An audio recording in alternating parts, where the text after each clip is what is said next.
Good evening. Welcome back to our quiet space. Tonight, we will walk down a path of memory. Not our own memories, but the world's. We will visit a time that feels so distant, and yet so near. A time just before the modern world was born. Take a deep breath. Feel the air fill your lungs. And as you exhale, let go of the weight of the day. Allow your mind to become light, like a leaf drifting on a quiet stream. We are going back to the early 20th century, to the summer of 1914. It was a world they called La Belle Époque, the beautiful era. A world of gaslight in Paris, of grand steam trains, telegrams, and incredible optimism. Mankind had conquered steel, electricity, and the engine. It felt as if nothing was impossible. It felt as if civilization had reached its peak. A great war was seen as something from the past, something barbaric. They did not know that just beneath the glittering surface, beneath the shimmering ballroom floors of Vienna, and behind the proud military uniforms, a machine was being assembled. A machine that would shatter everything. Our story tonight is about the First World War. We will not focus on the roar of the cannons. We will focus on the why. Why did this confident world choose to destroy itself? Let your mind wander. An explosion requires two things: a spark and a pile of fuel. For decades before 1914, Europe had been patiently piling that fuel higher and higher. The first log was pride.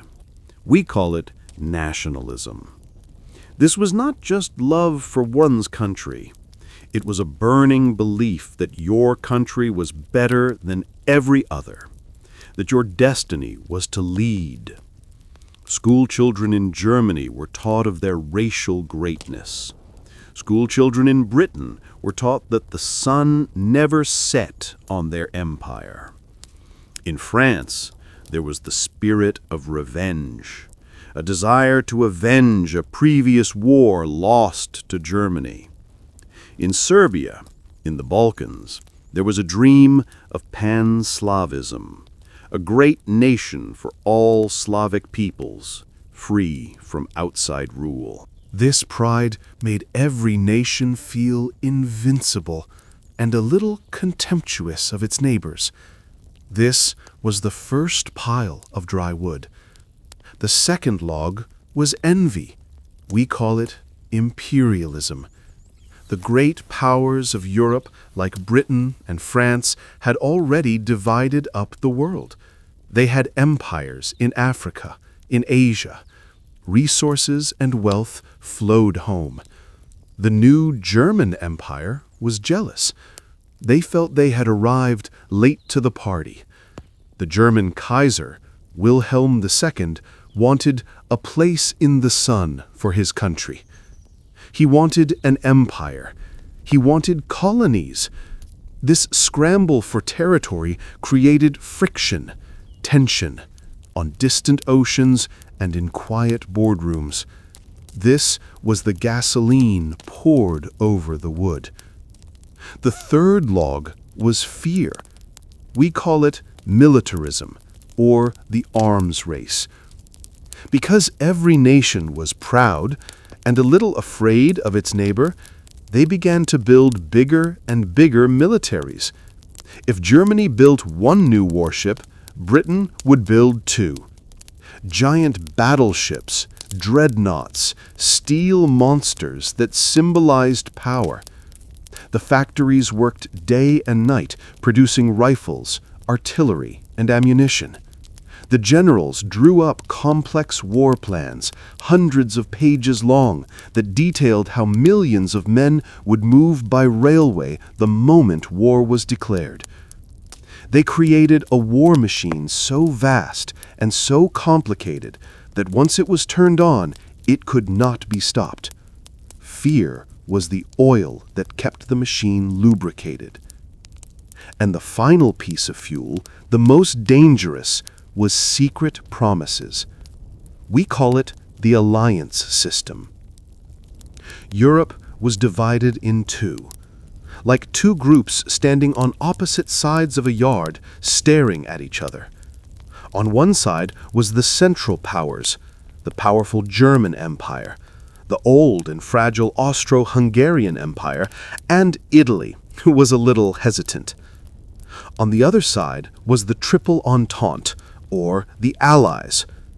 France, still holding its grudge, Russia, the giant empire who saw itself as the protector of the Slavs, and Britain, who ruled the seas and preferred to keep the balance from a distance.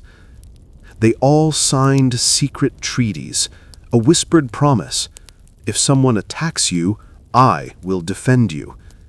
It was an intricate spider's web, and all of Europe was trapped inside it. One small touch on one corner of the web would shake the entire thing. So the stage was set. The room was filled with flammable material, pride, envy, fear, and secret promises. The world was just waiting for a spark. The spark did not happen in a great capital, not in Berlin or Paris or London. It happened in a forgotten city, in the heart of Europe's powder keg, the Balkans. The city was Sarajevo. The date was June 28, 1914, a beautiful summer day.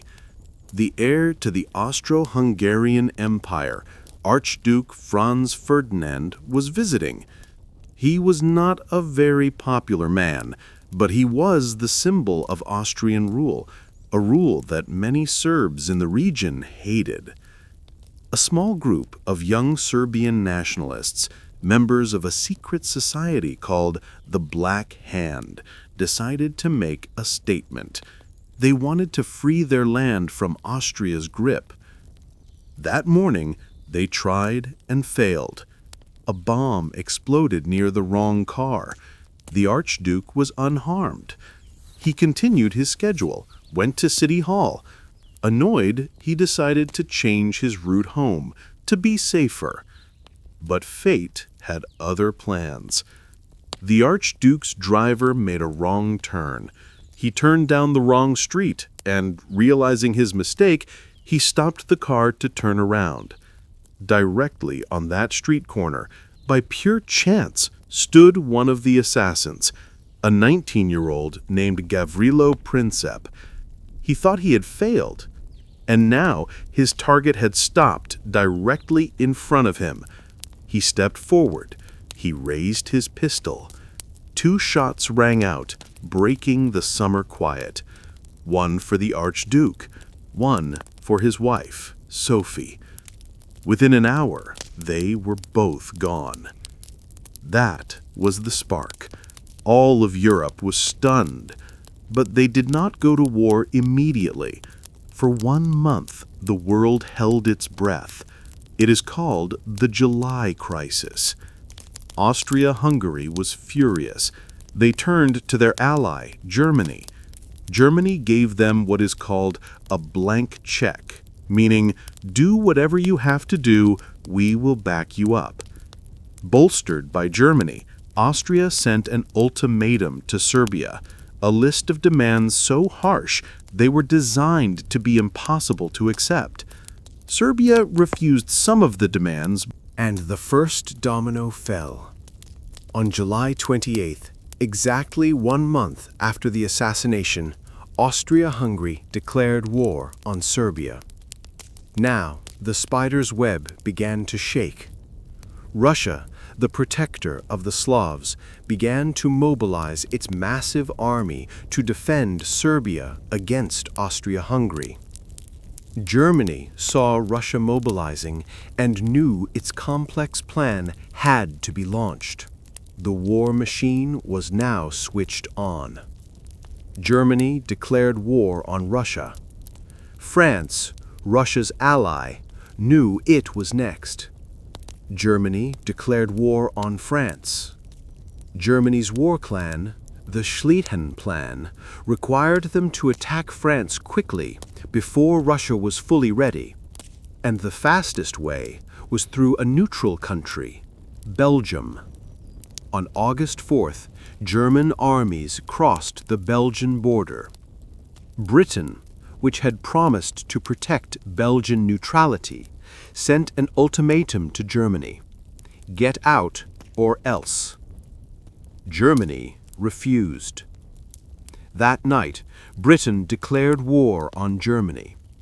In less than a week, because of secret promises and rigid plans, all the great powers of Europe had tumbled into war.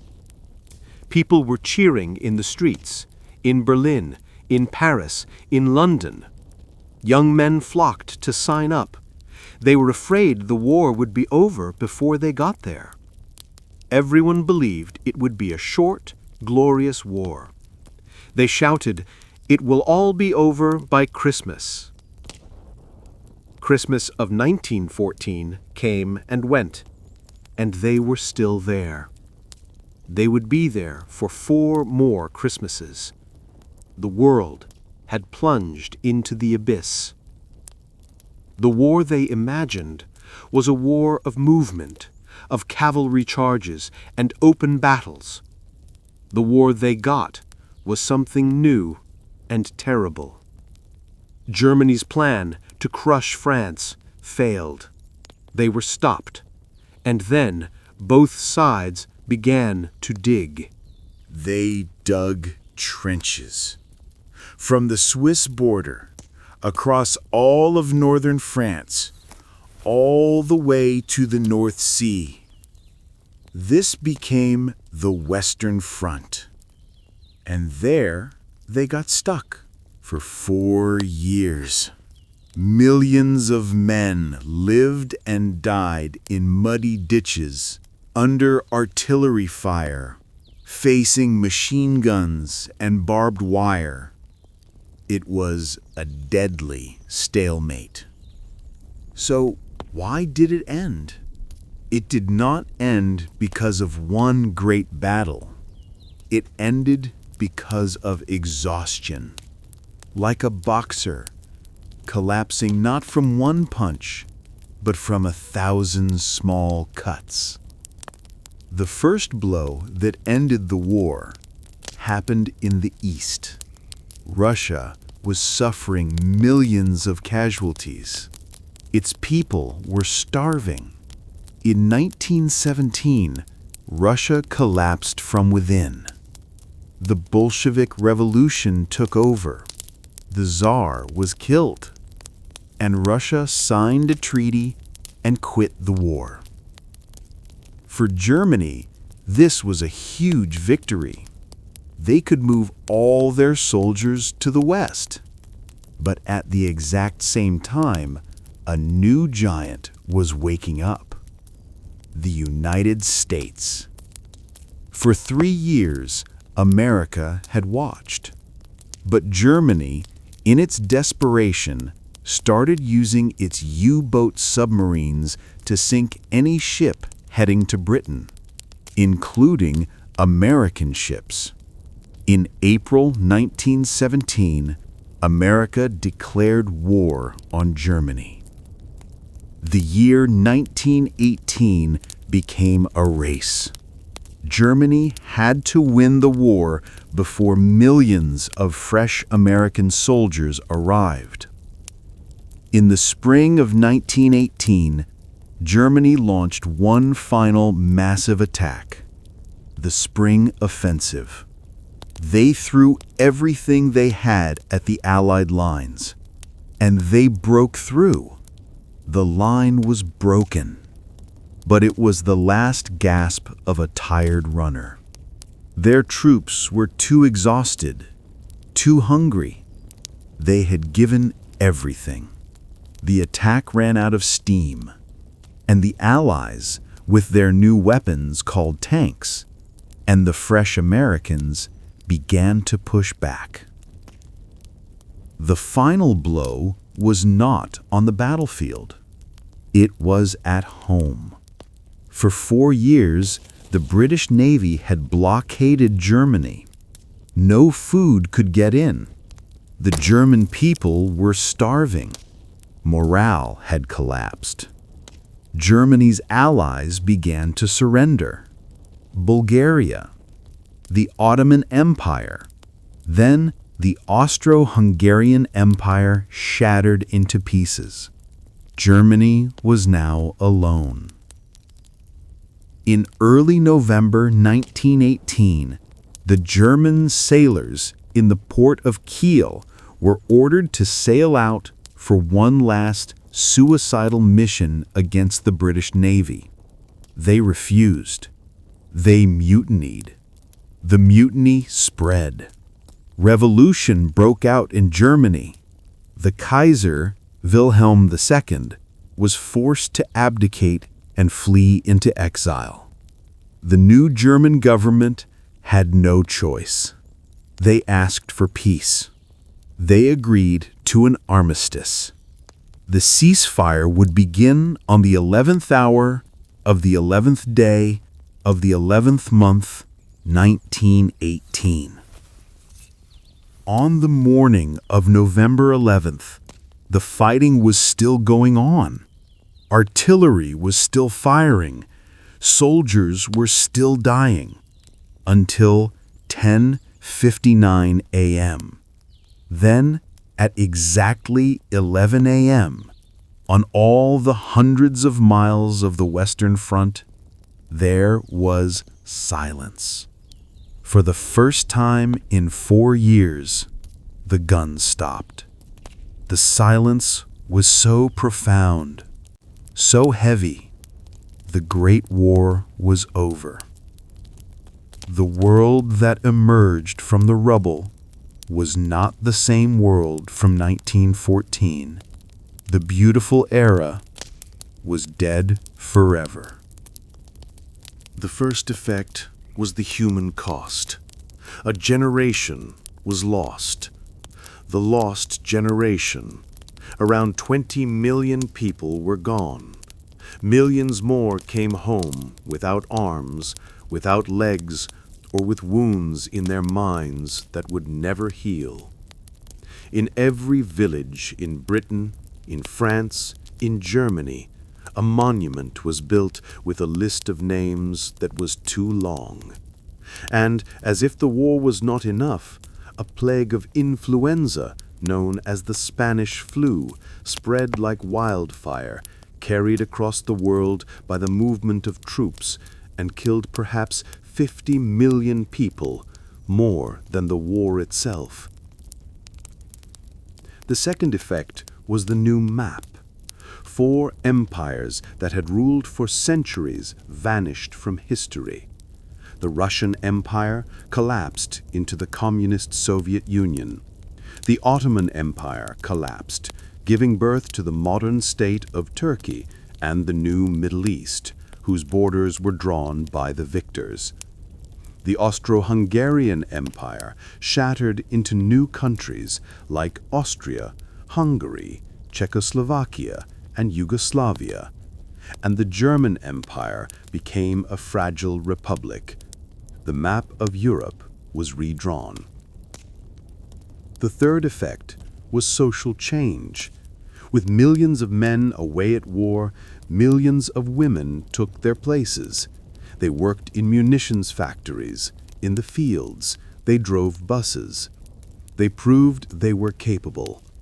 After the war, they could not be told to go back to the kitchen. This was a massive push for women's suffrage in many nations. And the final, most tragic effect was the peace itself. In 1919, the victors met in Paris at the Palace of Versailles to decide the fate of Germany. They wanted someone to blame. They wanted Germany to pay. The Treaty of Versailles was not a treaty of peace. It was a treaty of punishment. Germany was forced to accept the war guilt clause, saying the war was entirely their fault. They lost territory, their military was dismantled, and they were burdened with reparations, a debt so enormous it was impossible to pay.